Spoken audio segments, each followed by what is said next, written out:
श्रीवर्धन प्रवासादरम्यान एका अशा गावात मी पोहोचलो जे वसलेलं आहे नदी आणि समुद्राच्या संगमाजवळ.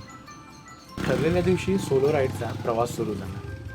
मार्चच्या उन्हाचा चांगलाच तडाखा जाणवत होता. अलिबागच्या आधी डी सॅमसनमध्ये आईस्क्रीम सोडा आणि जिंजर सोडा प्यायलो.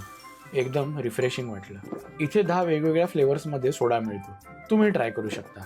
सोडा पिऊन निघालो पुढच्या प्रवासाला. अलिबागनंतर रस्त्याचं काम सुरू असल्यामुळे काशीदला न जाता कोरलाई गावाजवळच स्टे घेतला.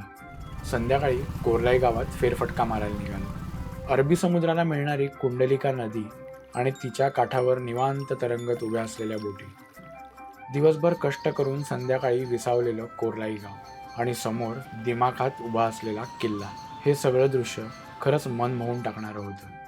अंधारलेलं असतानाही असाच समुद्रकिनारी फेरफटका मारायला गेलो. ती या ट्रिपमधली माझी समुद्राशी झालेली पहिली भेट.